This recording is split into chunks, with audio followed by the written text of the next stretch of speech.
Hey guys, welcome back to Open It Played. This is Mike, and today we're going to be looking at the Order of the Crimson Moon Major Noir figure.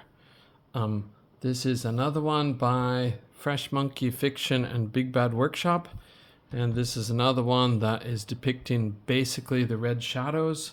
They did it in kind of a creative way with a werewolf faction for their Monster Force line, or basically Monster Force line. I don't even know if this is officially Monster Force, is it? I think it probably is, but here is our 0 to 17 age warning, which always freaks me out. And let's see, where does it say about Monster Force? It doesn't really seem like it says Monster Force exactly. But anyways, these guys go very smoothly with Monster Force. I love these figures. I really wish they didn't have the only setback that they do, which is the nastiness for the chemicals used. Not tested for lead or phthalates in 2026 is a damn shame. But anyways, let's go with it. We've got to let the show go on. Is that the right thing? Something like that. Okay. This guy's sort of the companion to go with this guy, so you can build out your Red Shadows. And if we take a look at this guy, you can see he has Baron Ironblood's face, but he has the Black Major's body. He also comes with a black hat. I don't know what the name for this type of hat is. And he also comes with this sort of weird trooper hat where it's just all black.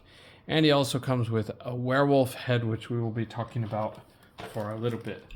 Let's look at his accessories in his bag first, and then we'll get the ones out of the package. Okay, a lot of accessories with these guys. You do pay a high price point at $40 per figure, $39.99, $37.99, something like that.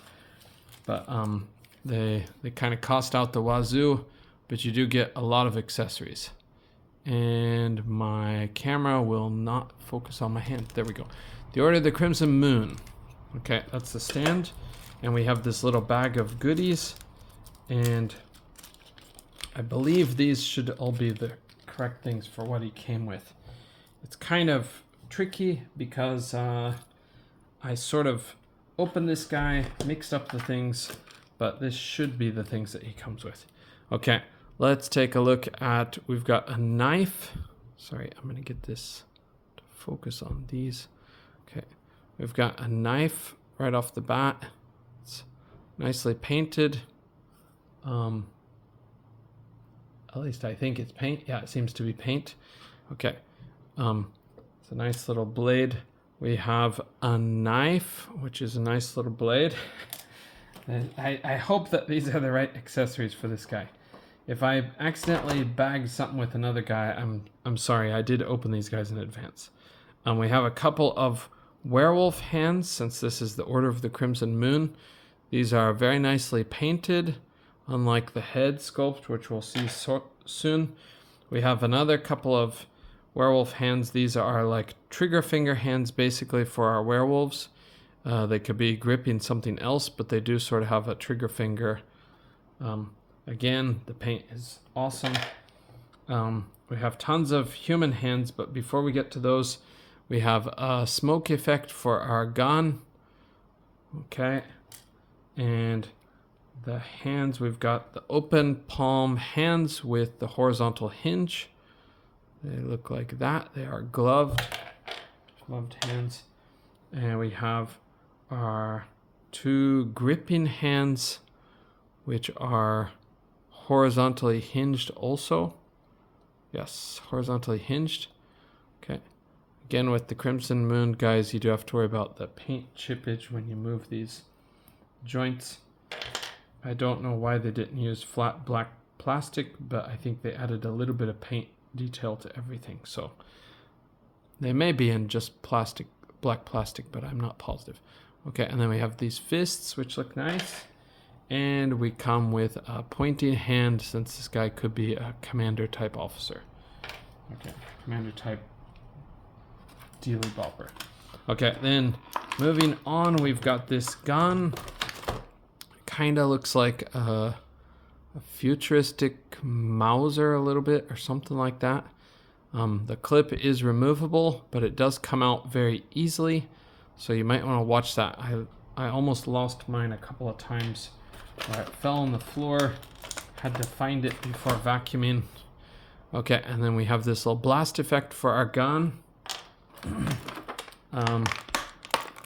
Our hat and head sculpts. Hat and head sculpts and the figure himself. We'll put him back here. Okay, gotta remember to take a measurement on him. Here's our alternate head, which is the all black version.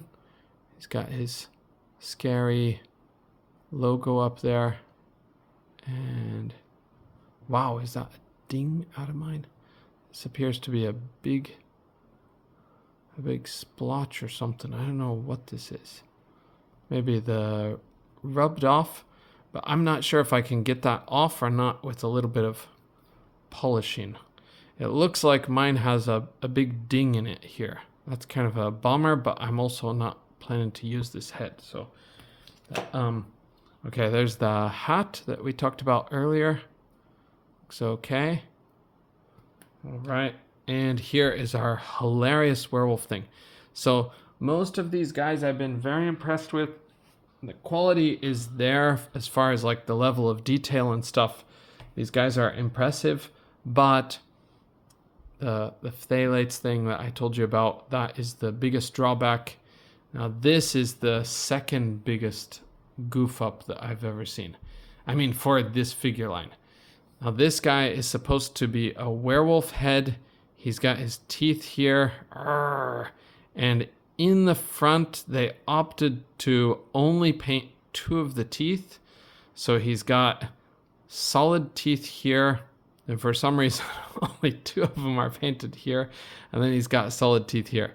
Now I can correct this with a little bit of a paint job, but this is really bad coming from a $40 figure. Not what you would expect to get for $40. So, Big Bad Workshop, please do better. You guys are pretty impressive if you can get your paint safety situation handled. This thing is very funny, but I don't have plans to use the werewolf heads, but we should not be seeing this with a $40 figure. I think mine was $36.99, $35.99, $37.99 because I was in the pre-order. But moving on to the guy himself. Again, this is Major Noir. Oops. So he's looking kind of regal, except for being in what appears to be Nazi fashion.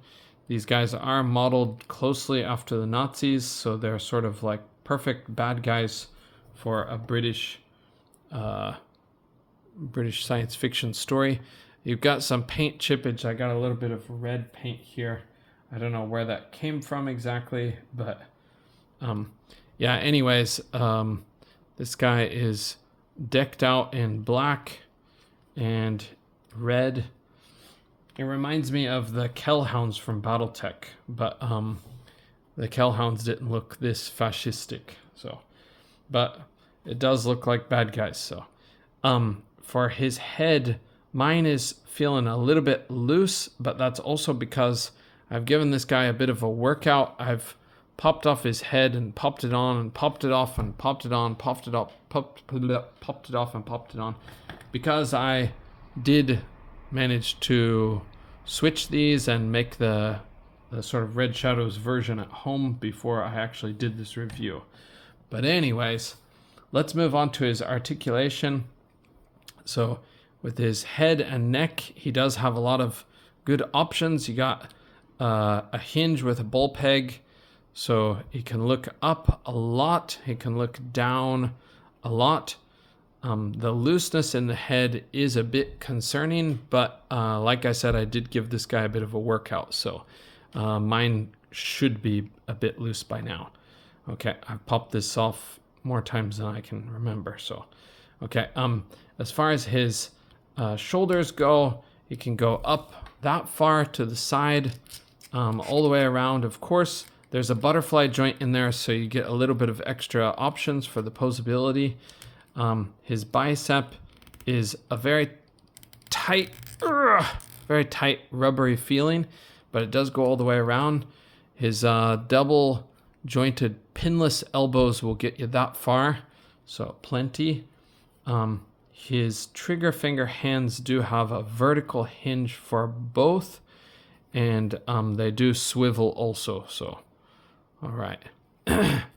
And as always with these Monster Force Crimson Moon guys, we do have some diaphragm joint, I think, inside, but it's sort of a mystery because the overlay of rubber, you can't really deal with it. So the waist joint is a different issue, different situation. You've got a ball peg or a dumbbell joint, I think, and then this lower overlay kind of keys in here, but it does get kind of loose sometimes, so you might have to sort of line it up again. As far as his waist goes, because that's a ball joint, he can twist at the waist.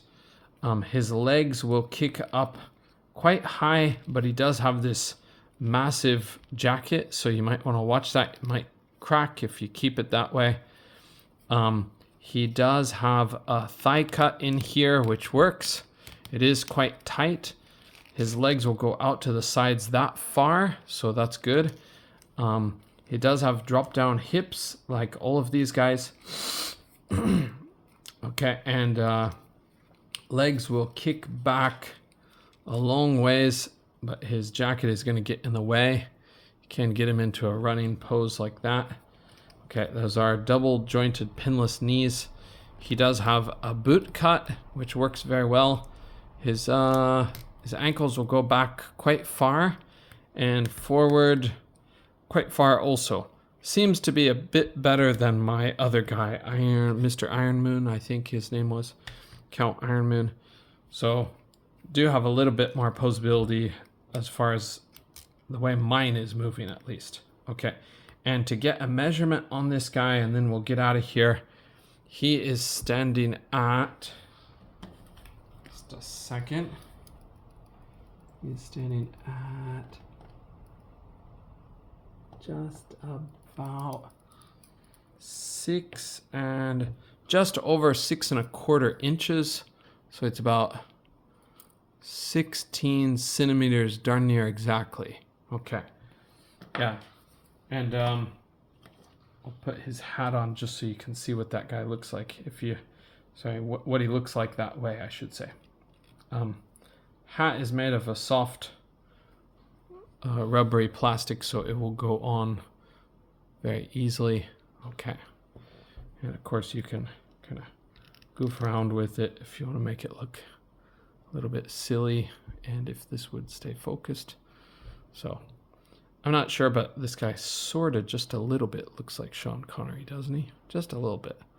If you got rid of the black mustache thing, but it's not necessarily a good point or a bad point for me. But anyways, it's a detailed, nicely done figure, except for the phthalates thing. So I'm going to keep repeating it because I don't want that in my action figures, especially when kids might get their hands on them someday. So, okay, thanks guys for joining me. And actually, you know what? I'll do a head swap real fast because that was a pretty fast review. So we're gonna try to take this guy's neck and head off, and you guys are gonna see how hard it is. Let's let my camera focus in a bit better.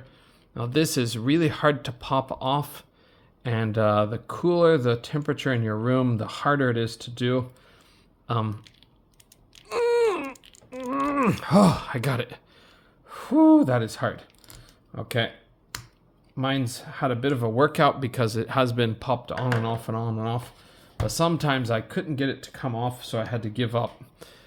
Those were a little bit cooler days, so this will come off easily. Like I said, it's become loose. And this one, I did take it off earlier today, but I don't know if I'm going to be able to take it off right now. I don't think it's going to come, so I'm going to do what I did before. That is move it to the back. Wow, that is hard. Okay, I got it. But boy, does it come off hard. Okay, and we'll pop that on there. These necks are kind of funny. I can kind of barely tell which direction they're supposed to go, but I think it's this way. This should be like his Adam's apple down here. So, okay, and we'll pop those onto the bodies we want them to be on. Okay, goes in well to make our Baron Ironblood, and this guy's gonna be the Black Major. And the Black Major, I believe, has the red cap. So we're gonna grab that from the other box.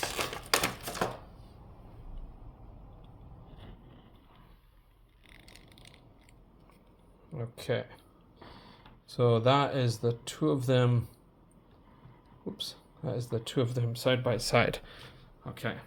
And if you don't know about these characters, I will tell one more thing. The electrical whip is supposed to be with Baron Ironblood, and he also has the big Ned Kelly style helmet, the Australian outlaw styled helmet, and that's sort of like a armored protection for his head. That's a really cool look for a bad guy, in my opinion. It's funny because it's kind of goofy and cartoony, but it's also quite cool that it draws from real history in Australia. But anyways, to get that, you have to get, what was his name? His name was the Legionnaire. Sorry, this fellow here, the Legionnaire. He comes with a zombie version werewolf head, and he also comes with zombie version human head, and then you can actually get like a containment unit that you're supposed to put on the human head, and that containment unit, I think you pop out the red lens part of the face mask, and then you just slide it over here, and it'll look like your proper Baron Ironblood. But okay, thank you guys for joining me, and I hope to see you in the next video. I was waiting so long to do these guys because I was just really pumped up for the Red Shadows sort of since the time that my son was born. I thought if I get some G.I. Joe guys for my son, I'll actually go with the Red Shadows instead of Cobra as his sort of villain team. And it was expensive and hard to collect Red Shadows, but sometime I'm gonna do a Red Shadows video with my 3 3/4 inch guys. So they're not all canon guys, because my son created some characters, I created some characters, but we had a lot of fun with the idea of like creating different bad guys. So, and we tried to get some Action Force guys, but man, are they hard to get. It's just like so expensive and so limited in what we could get if we want to get sort of more G.I. Joe type posability. If you get only 5 points of articulation, then you can get the old original ones from the 80s, but hey, that's going to be expensive too. So, but anyways, thank you guys for joining me, and we'll see you on the next video. F-Ice, F-Nazis like these guys in real life. These guys are fictional characters. These are not the true evil in the world. So, but F-Nazis wherever they may be. Hopefully there are none in your country right now. They are on the rise around the world. So take care, guys, and we hope to see you in the next video. Bye for now.